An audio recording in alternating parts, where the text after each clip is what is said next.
primera parte de los ingresos es exactamente igual. 14 de Ventas 8. netas del 2021, entidades no relacionadas. Ventas netas del 2021 a entidades relacionadas.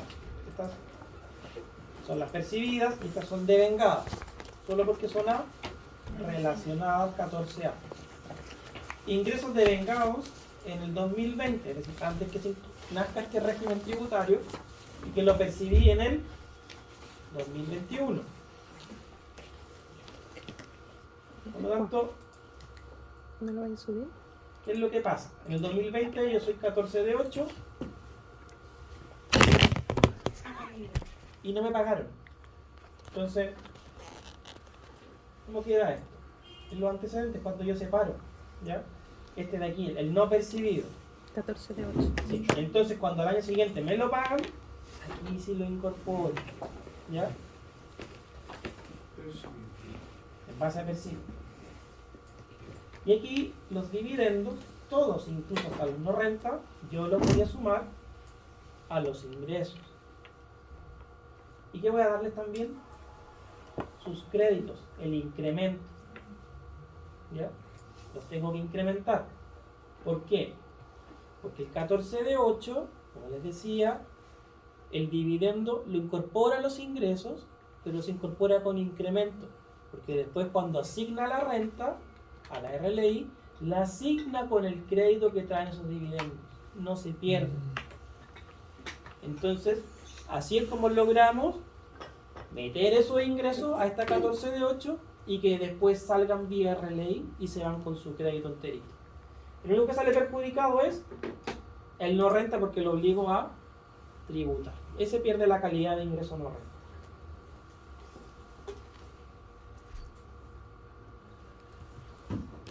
Y después lo mismo con los egresos, lo mismo, el mismo tema, las existencias del 2021. Si pagué proveedores del 2020, ¿qué significa?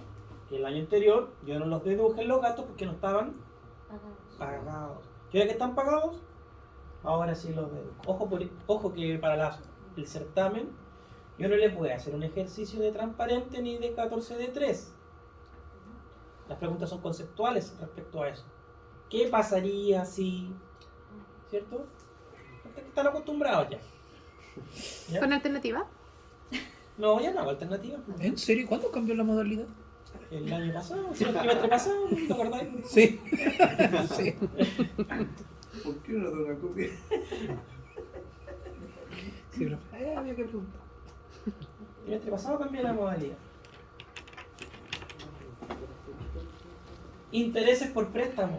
Ah, acuérdense de separar. Entonces, tengo un préstamo, el interés es gasto. Y el pago de capital no solamente disminuye el pasivo. Entonces, los intereses van a egreso. Y este no aplica el beneficio del 14 y llega a determinar una base imponible que se asigna a los propietarios. Y, como dijimos, asigno a los propietarios, pero ¿qué asigno además? Los créditos. Les entrego los PPMs. E incluso les entrego el crédito del 33 bis que la empresa no puede utilizar. Eso en la DJ 1947, en la DJ que mandan estos contribuyentes, separan a los socios y dice cuánto les corresponde a ellos de la RLI. Y además se coloca un dato si es que tienen retiros, pero eso es informativo. Dato informativo. Y después le doy los créditos que tenga esta empresa. ¿Parecido a un registro de rentas empresariales? Sí, pero aquí le doy los créditos que se están llevando en una DJ. No lo armo en el formulario, no armo un registro de rentas empresariales. Y le doy los créditos del 33 bis y los PPM que les voy a poner a disposición. Esos PPM ya van corregidos, ¿cierto? Sí, también van con corrección de IPC. ¿Ya? Entonces, así de esta manera yo le entrego a los propietarios, contribuyentes de impuestos finales, todo esto. ¿Qué más podría tener? Algo que se llama ingreso diferido.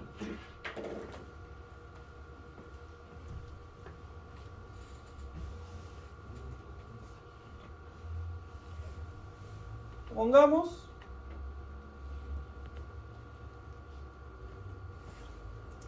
que tengo una 14D3.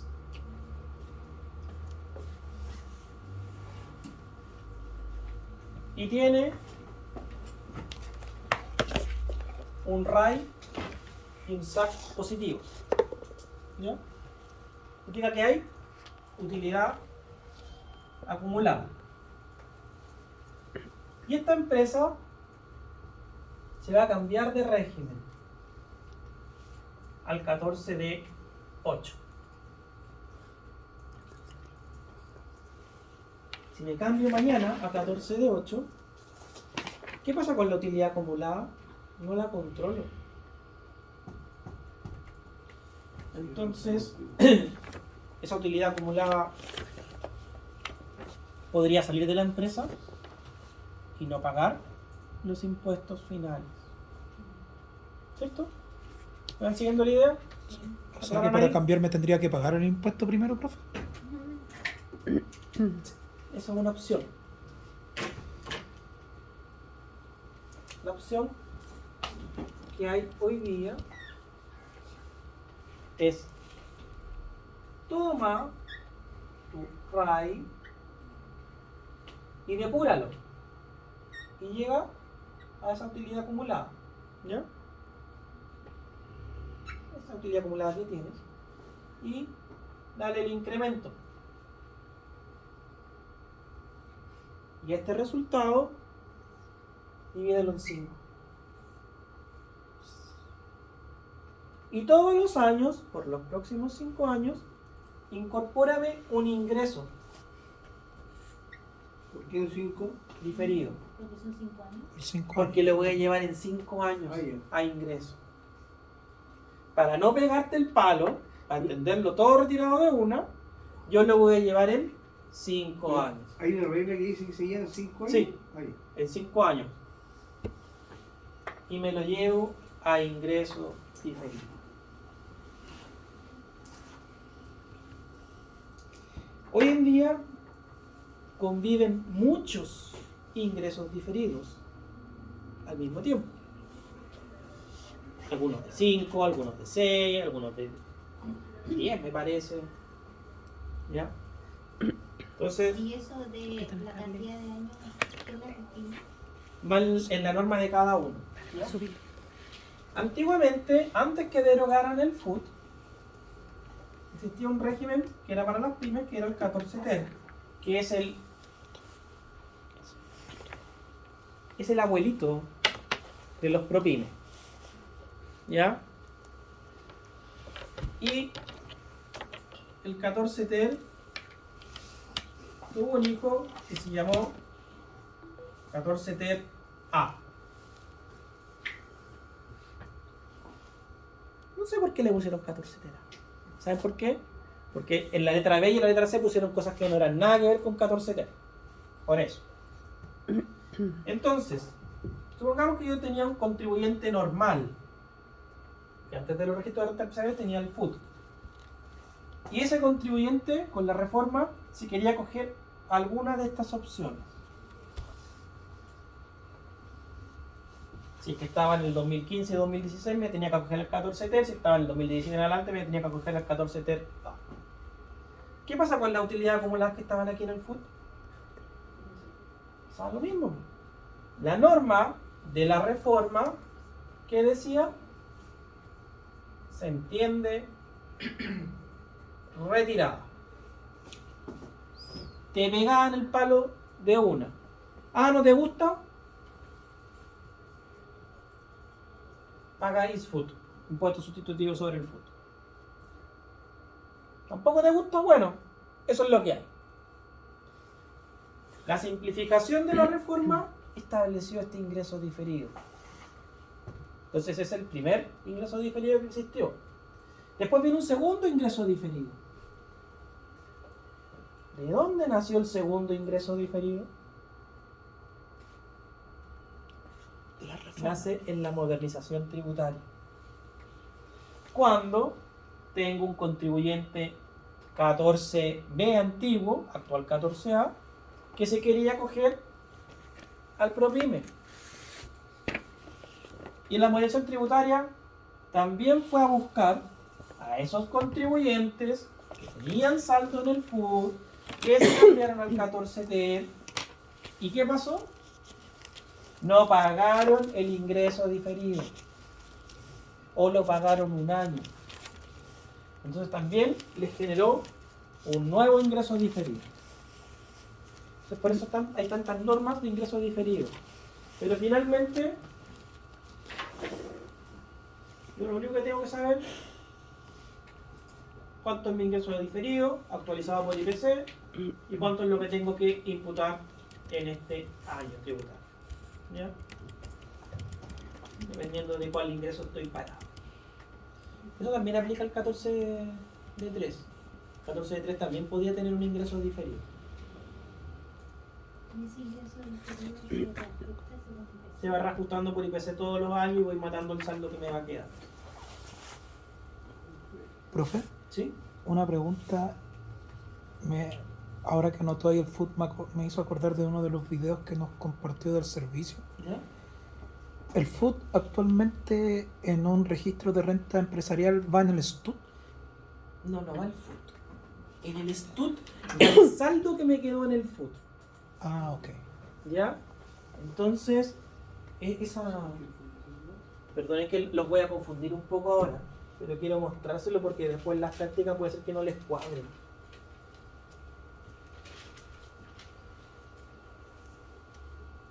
La norma tiene un problema súper grave. Y mientras más años pasan, se va mostrando. Y antes no la vieron venir. Activo, pasivo, patrimonio, ¿cierto? Entonces el FUT, ¿qué es lo que representa? La parte de las utilidades acumuladas. Eso era menos el FUT. Igual que el registro de renta empresarial. ¿Ya? Entonces cuando yo cierro el FUT y nace el registro de renta empresariales, tengo el RAI, tengo el DEDAN, tengo el REX, tengo el SAC, y acá se genera una columna que se llama STUT. Entonces mi saldo de FUT lo traspaso para acá, pero eso es informativo, porque mis utilidades acumuladas, ¿cómo las calculo? En el RAI. Por lo tanto, mi utilidad acumulada también debe haber estado aquí cuando me traspasé. Cuando se inició el registro de renta empresariales, aquí tenía 100, aquí tenía 100. Y los créditos quedaron en el SAC como créditos sin restitución. Los ¿Con que qué vienen del tasa? FUT. Una tasa que se llama TEF. ¿Por qué? Porque el FUT tenía créditos con tasa 10, con tasa 15, con tasa 16,5, con tasa 17, con tasa 20, 21, 24 y me faltó aquí 22,5. Todos esos créditos tenía el FUT. Y lógicamente los tasas cero. Y si se controlaban en columnas separadas, se sacaba por antigüedad. Entonces tenía una forma que era bien complicada. Cuando el contribuyente era muy antiguo, tenía así una sábana para el lado que era el FUT. ¿Ya? De verdad. Porque estaba todo por antigüedad. Esta utilidad del 96, esta del 97, esta del 98, 99, 2000, y así va subiendo. Y cada una con sus créditos por separado. Entonces era medio complicado. Entonces dijeron, se junta toda la utilidad de todas las columnas como FUT en el STUT. Y los créditos, se suman todos los créditos y se calcula cuál es la tasa promedio que tiene. Entonces, me olvido de separarlo y tomo una tasa promedio. La tasa promedio se conoce como tasa TEF. Y ahí cuando pasa del FUT al STUT, ya ahí va desapareciendo el FUT ya. ¿O no? El 14B antiguo, actual 14A, funcionaba distinto. Funcionaba muy parecido en algunas cosas al FUT. ¿Por qué? Porque yo hacía un retiro, le imputaba al RAI, le sacaba el crédito. Y así lo iba sacando. Entonces supongamos que en el 1 de enero del 2017 yo me traspaso para acá, nace el registro de rentas empresariales, cierro el FUT. Esto me cuadra. Mi RAI es igual a mi STUT. Y los créditos están acá. Y si yo saco, rebajo aquí, rebajo acá. El problema nace a contar del 31 de diciembre del 2017. Traigámoslo hoy día. Han pasado hartos años, yo calculo mi RAI y lo recalculo en diciembre de todos los años. Y lo normal sería que tuviera más. Sería como lo esperable. Tengo 140, tengo créditos con restitución y créditos con tasa TEF. Y tengo mi STUT, que son 100. ¿Qué significa esto? Que la empresa tiene 40 de utilidades acumuladas que se generaron desde el 2017 en adelante y 100 que son hasta el 31 de diciembre del 2016. Y para sacar, primero tengo que sacar las más nuevas y cuando se me acaban las más nuevas, es decir, cuando ya queden 100 acá, empiezo a rebajar acá. Y yo, si rebajo del RAI, rebajo del STUT. Siempre y cuando se me hayan acabado los créditos con restitución. Porque significa que se me acabó acá si es que estuviera cuadrado. Esta cuestión Nunca está padre. se puede descuadrar muy fácilmente. Es cosa de decir que tuve pérdida un año. Y ahora ya no tengo 100, tengo 90. Y acá, ¿cuánto tengo en el STUT? Sí. Está descuadrado y nunca se va a volver a cuadrar. Tiene un problema operativo grave esto.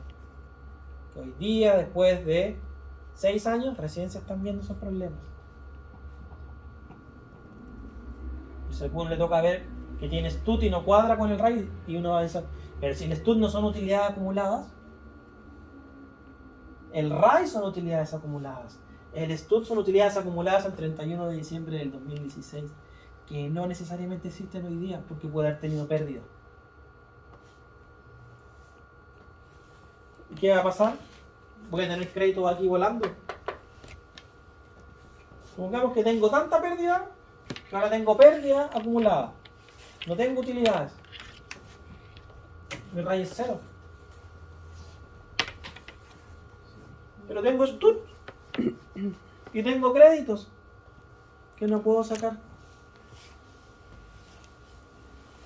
Esas son inconsistencias que tenemos hoy en día, que todavía no se hacen cargo en el Ministerio de Hacienda.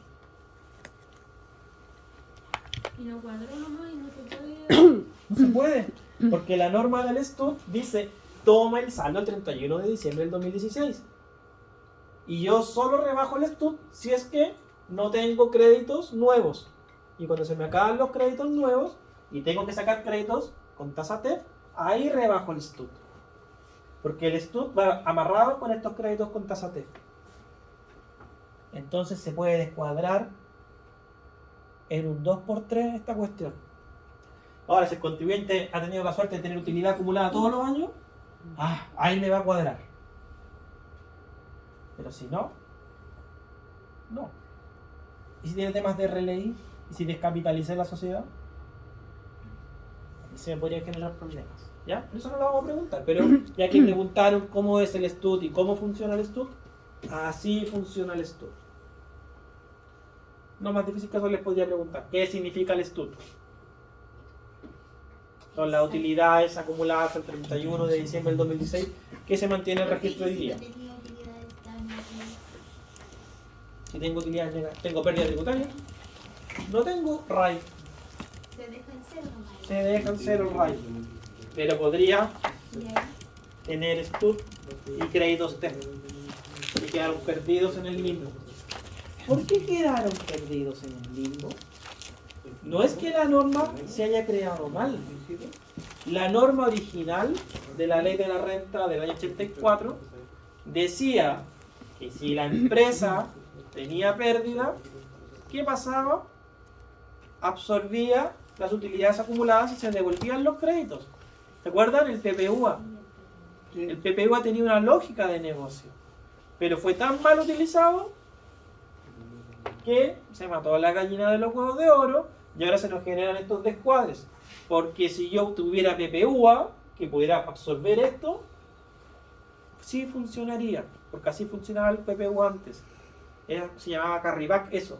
Voy a buscar utilidades de años anteriores y me los devuelven los impuestos porque la utilidad acumulada tiene que estar consistente con los créditos acumulados. Si tuviera pérdida me debieran devolver todo esto que está aquí con crédito T. Porque esta utilidad fue absorbida por la pérdida.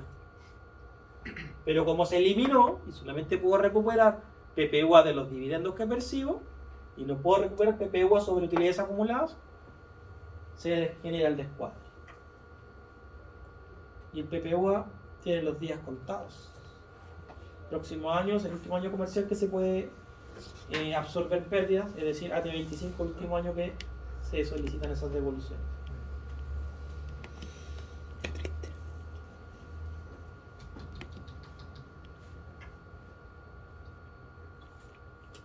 ¿Dudas con el 14D desde el punto de vista conceptual? ¿Cómo funciona? ¿Qué tenemos que tener claro con el 14D3 y el 14D8? Que todos sus gastos y los ingresos funcionan en base a percibido y vengado. Tengo que separar. ¿Está percibido? Se acepta el gasto. O sea, está pagado, se acepta el gasto. ¿Está percibido el ingreso? Tiene que tributar. Pero, si la operación fue con un 14A que es relacionado, ahí no. Ingresa por devengado. Hay que tener también cuidado con las partidas de los años anteriores. Si está percibida, este año lo incorporo como ingreso. Si está pagado el gasto este año, lo incorporo como gasto. Pero antes también, ojo con los cambios de régimen. Porque si por ejemplo tengo algo que era del 2019 y quedó pendiente de percibir y hoy día lo percibo, no lo incorporo, porque bajo la norma antigua ya está incorporado en sus ingresos de ese año tributario. Ojo con los ingresos diferidos. ¿Qué era el ingreso diferido? Es un mecanismo que me da el legislador para no retirar toda la utilidad de un viaje e ir incorporándola como ingreso. La única diferencia también que tiene relevante el 14D8 con el 14D3 tiene que ver con los dividendos. Se incorporan a la RLE para que salgan y se asignen vía RLE, pero salen con sus créditos. Por lo tanto hay que incrementarlos. Le doy el incremento y sale con crédito. Entonces después la persona natural en su global no tiene que hacer el incremento porque ya se lo pasé listo. Incorpora directo a la utilidad del 14D8 que ya va incrementada y trae sus créditos de tránsito y trae los PPM también de regalo. La 14D8 no recupera los PPM. La 14D8 por ley entrega sus PPM, los pone a disposición de sus propietarios.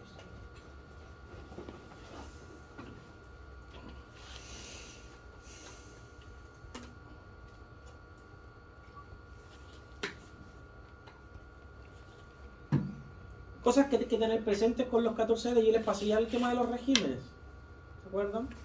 Pero cosas que hay que tener presentes con estos contribuyentes: las características, cuándo se pueden acoger.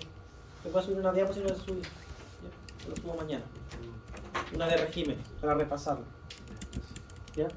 Cuándo me puedo acoger, cuándo me puedo cambiar, qué características tiene cada uno, que ya las vimos, pero a modo general.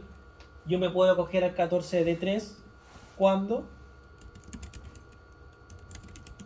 ¿de acuerdo? ¿Cómo me puedo acoger al 14D3? Cuando mis ventas promedio de los últimos 3 años son inferiores a 75.000 UFs, ¿ya?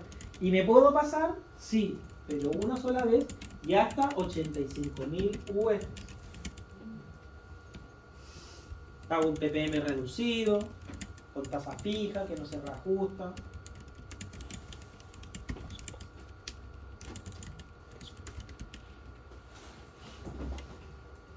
Y puedo ser cualquier tipo de contribuyente. no importa la estructura jurídica. Con la reforma, antes importaba la estructura jurídica. Un TSA no puede ser 14 ter.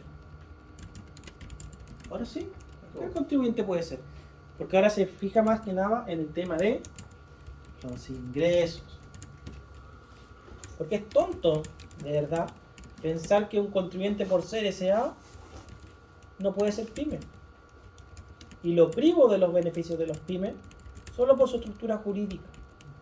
¿Ya? Estoy discriminándolo. Ahora se va a temas más específicos. Ahí, como un muy buen avance. 6 años de avance de legislación nos dio un poquito más de justicia.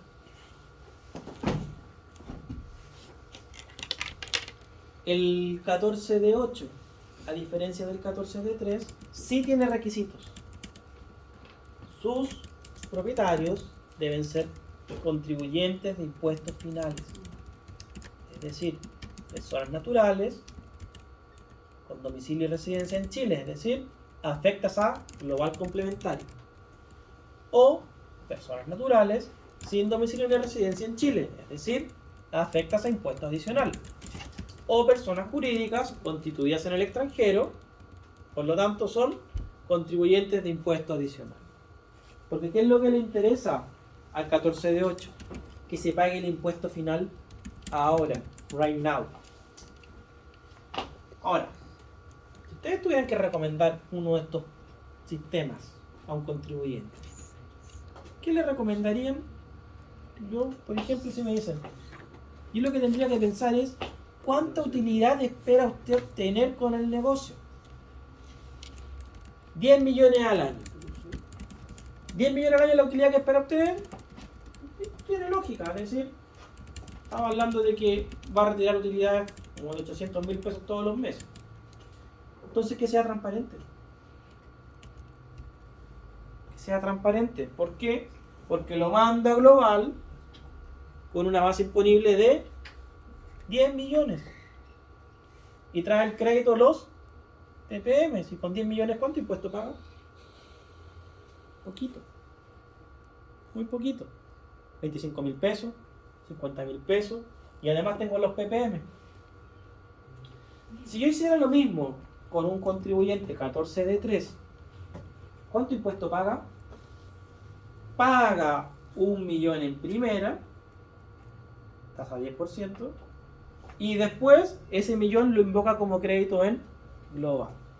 Si es empresario individual, se hace todo el mismo formulario. Pero si tiene una sociedad, la sociedad tiene que pagar el millón, tiene que enterarlo en arcas fiscales. Y recién cuando lo enteró en arcas fiscales, a la persona natural se lo devuelven, independiente de que lo haya declarado como crédito. Tiene que estar pagado el impuesto, si no, no te devuelven en global. Es uno de los filtros que se hace. Porque si no, todas las sociedades declararían miles de millones de utilidad y las personas los recuperarían, pero no estarían pagados los impuestos. ¿Sí? Recuerden que estamos en Chile, ¿ya? Países del tercer mundo. Tiene que estar ese filtro. El impuesto tiene que estar pagado. Por lo tanto, cuando la empresa tiene utilidades mayores, tiene que tener pagado el impuesto para que se lo devuelvan a los propietarios, como un crédito. En cambio, en el 14 de 8, no pago impuestos. Entonces, ¿cuándo es bueno? Cuando el propietario está en tramos bajos o incluso hasta exento de global complementario.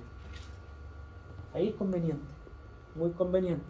Pero si la persona ya tiene una utilidad de 70 millones, ¿vive con los 70 millones? No, vive con 40. Entonces le estoy haciendo sobretributar por 30 millones todos los años. Entonces ya no me conviene el transparente. Me conviene el de 3, porque ahí va a ser efectivamente con lo que vive, con lo que está retirando. Entonces son cosas que yo tengo que evaluar en una primera instancia. En una segunda instancia, ¿qué más tengo que evaluar? Si tiene otro ingreso que le podrían afectar en global, para ir viendo en cuál de los dos sistemas me conviene. Dijimos que los dos sistemas funcionan con ingresos menos egresos o contabilidad completa. Entonces, si llevo contabilidad completa, igual tengo que, a final de año, ajustarme a ingresos menos egresos. Ninguno de los dos aplica corrección monetaria. Salvo a los PPM. Salvo a los PPM, que es norma especial. Ninguno de los dos hace inventarios. Están liberados de hacer inventario. ¿Por qué? Porque está pagado. Si está pagado, me lo llevo a gasto. Y si no está pagado, cuando lo pague.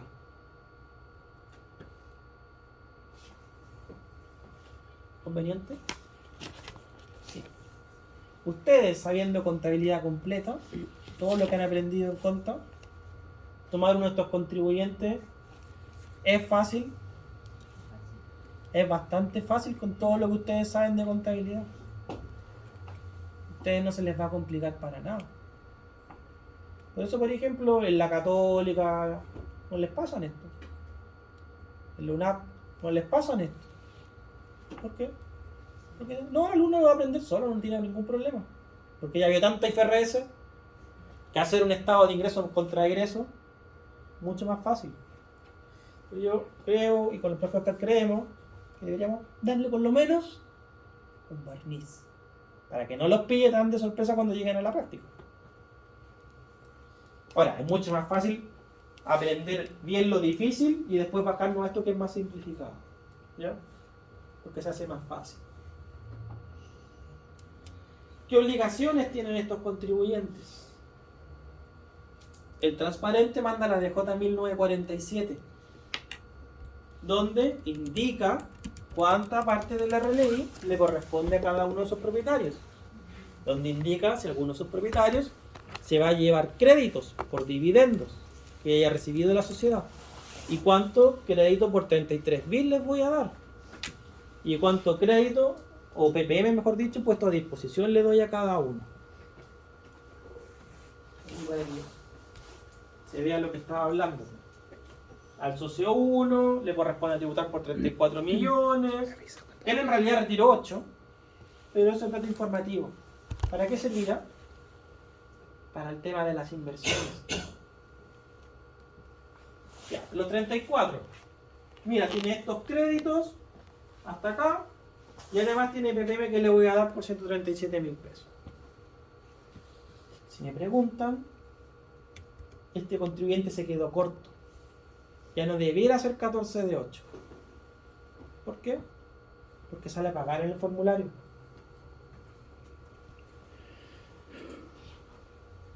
Pago 1 millón. 34 millones a global. Le aplico tabla. Pago 1,6 millones de impuestos. Le doy crédito que trae a lo global complementario. Le doy crédito 33 bis, le doy crédito por impuesto primera categoría y me da el impuesto a pagar. Y después le resto el PPM que me dieron y salí para atrás. Paga mucho impuesto a la persona. Ese es un ejemplo de un contribuyente que ya no le sirve el transparente. ¿Cuánto fue la utilidad de la empresa? 80 millones. 35 millones cada uno. Está pensado para los más chiquititos. Contribuyentes con tramo exento, que pagan el 4%, hasta ahí. Porque si no después ya empieza a pagar mucho. Y no le alcanza. Hay que sacarlo de su bolsillo. Y como dijimos, los socios, ¿de dónde sacan para pagar? Del crédito que paga la empresa. Entonces ya le conviene el 14 de 3. ¿Dudas?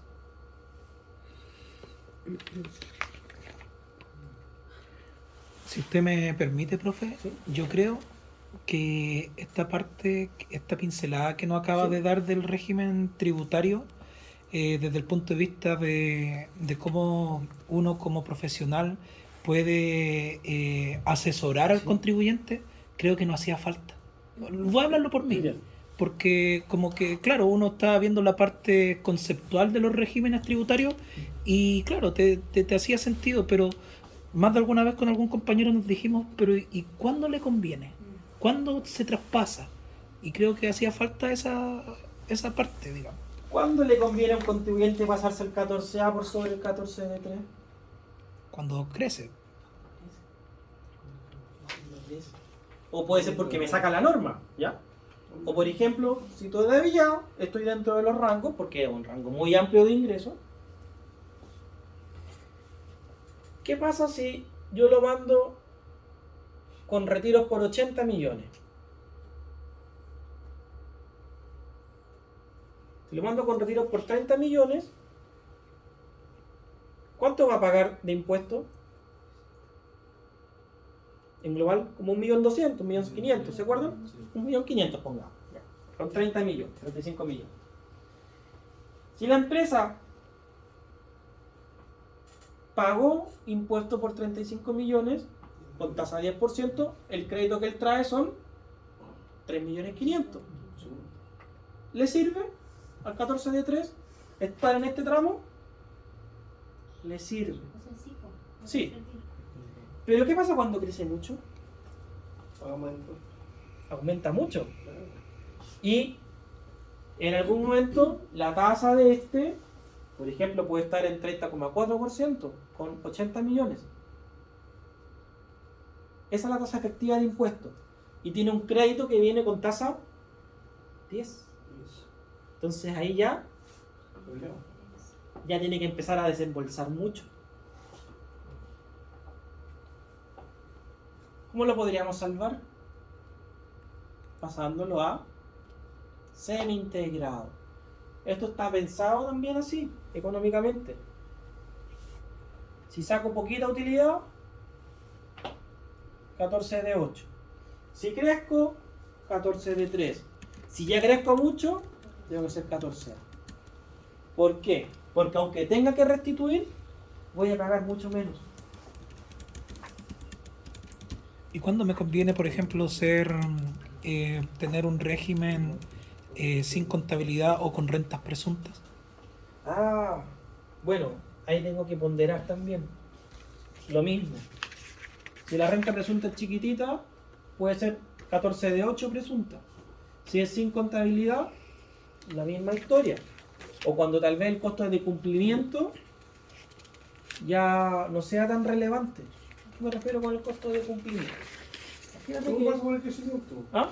¿Cómo pasa por el crecimiento? Todo pasa por el crecimiento. Pues. Si arriendo un puro local en 1 millón de pesos, 12 millones, ya, directo, sin contabilidad. Pero si ya tengo más locales, el sin contabilidad tiene tasa 25%. Si ya tengo más locales, escucha, a mí tengo que irme a 14A. Por eso, por ejemplo, cuando la turbó empezó, a lo mejor tenía 10 buses, a lo mejor le convenía la presunta, Sí. ¿cierto? Pero hoy día tiene 2.000 buses. Ya no le conviene, pues. A los dueños ya no le conviene. O la empresa ya factura mucho y ya lo sacaron porque la empresa factura mucho. También pasa eso. Si el contribuyente no hace el cambio, el servicio se lo puede hacer. Solo si el contribuyente se sale de los límites de las 85.000 UF. En ese caso, sí. En ese caso, sí. Yo creo que son 85.000 UF, como dijimos, propias, o bien con los relacionados. ¿Se acuerdan que hicimos los ejercicios de relación? Son como 2.500 millones de ingresos. Por ejemplo, sus compañeros de cuarto les mandé una cuestión para seminario de título. Una cuestión. Una cuestión chica, ¿ya? Y yo no les dije qué régimen tributario tenía. Lo único que les dije que los ingresos del holding eran 15.000 millones. Con lo que acabamos de decir. ¿Qué 14A. régimen tiene? 14A y no hay que ni pensarlo. Está fuera.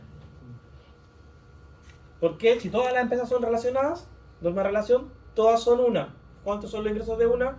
15.000 millones. Todas se fueron al 14A. O sea, ya te dice que en ese trabajo tienes que investigar full 14A. Lo que les acabo de decir. No me hablen de los propines porque el trabajo es de... Fijan, entonces, ¿a qué me sirve saber el ingreso? Para el régimen. Bueno, sí.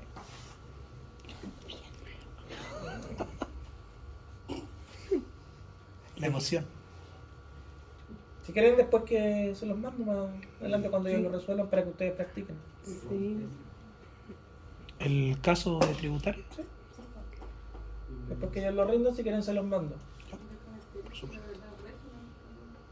Sí, bueno, en realidad el caso es un grupo empresarial que se está vendiendo por una empresa al extranjero y la empresa extranjera los contrata a ustedes para que le hagan un informe respecto de cómo se tributa en Chile.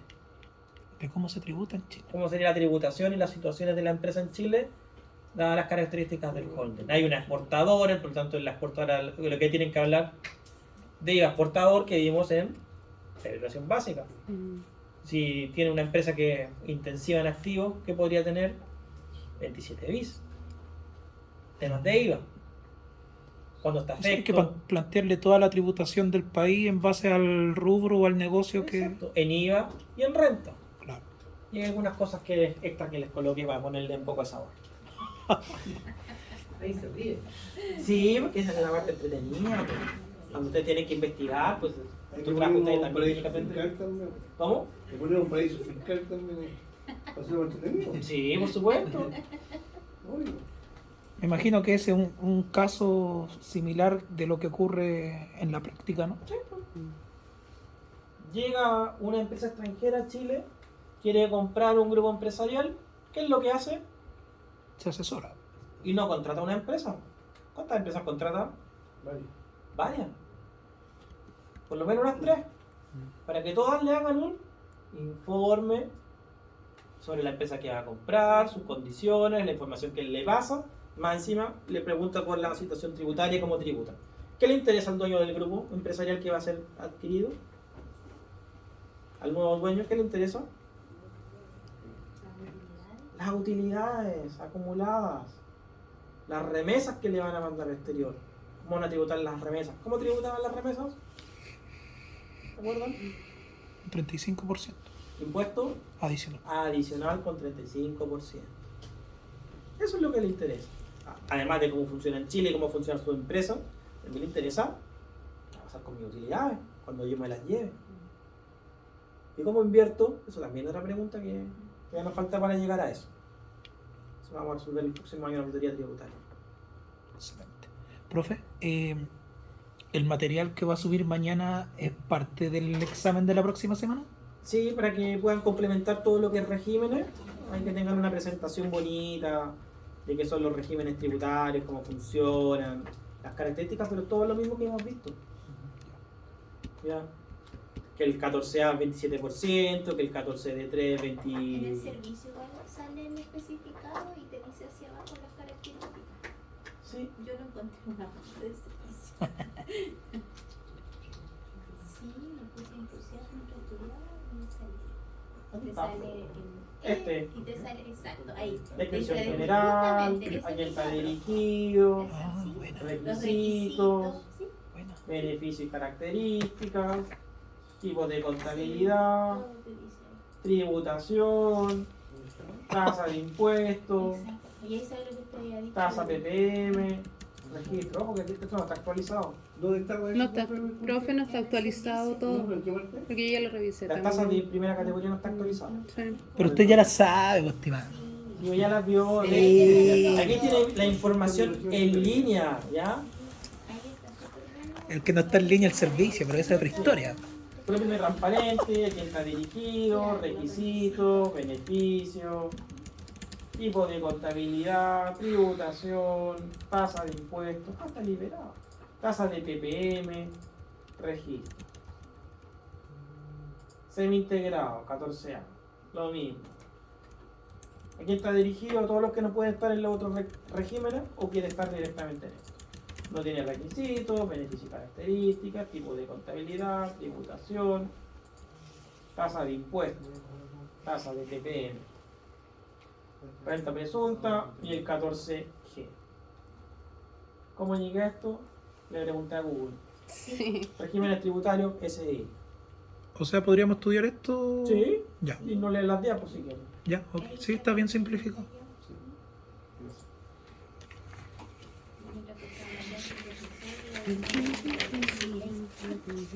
Circular, 62 los resúmenes. Aquí están los mismos ejercicios que les mostré. Lo mismo, está resuelto. ¿Ya? Y más difícil. Ah, bueno, lo mismo en la parte del 14 de 8. También tiene su resumen. Perdón. cuál es la base imponible, los ingresos percibidos, qué voy a entender por ingreso, menos los gastos pagados o adeudados en algunos casos, y llegó la RLI, base imponible, y determinación por término de giro, que eso lo vamos a ver después. Eso está en el segundo certamen. Ay, vamos a seguir con esto. Sí, pero un poquito. Y ahora denos la buena noticia, profe. No sé. Pero un poquito. ¿Alguna noticia? ¿Cuál sería? No sé. ¿Alguien va a ser papá? ¿No? ¿Alguien va a ser mamá y tiene una buena noticia? Bueno. O no, que es más cabros chicos. Sale muy caro el kilo huevo. Oh, sí. Ya, la noticia terminamos temprano. La noticia fue que le moví el certamen una semana. Sí, pero esa clase igual la vamos a recuperar. Bueno, por supuesto, si no, no alcanzó a pasarles todo. Sí, quedamos con sábado y vamos a venir, ¿no? Cuando le gusta el profe eso. Esta parte que me gusta, pago 200 euros. Ah, miércoles. Ingreso no rento.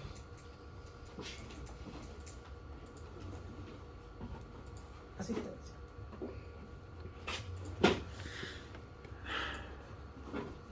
Creo que después del certamen nos va a dar algún tipo de tarea. Sí, Les voy a mandar una tarea esta semana de Capitán Propio. Estuvimos esperando el fin de semana del terror. No, que no tuve porque tuve que trabajar viernes, sábado y domingo. Mm. No pude, lamentablemente, tuve que corregir otras pruebas. ¿Dónde está viendo guagua? Profe, yo creo que la próxima semana le traigo el libro. Ya me quedo menos por escalar. ¿Les gustó el libro? Bueno, si uno tiene. Sí.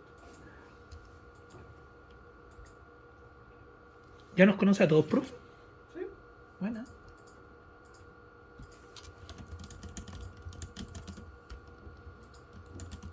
Ya no soy netamente identificado. Ya, listo, para la casa. No le conté a nadie. Gracias.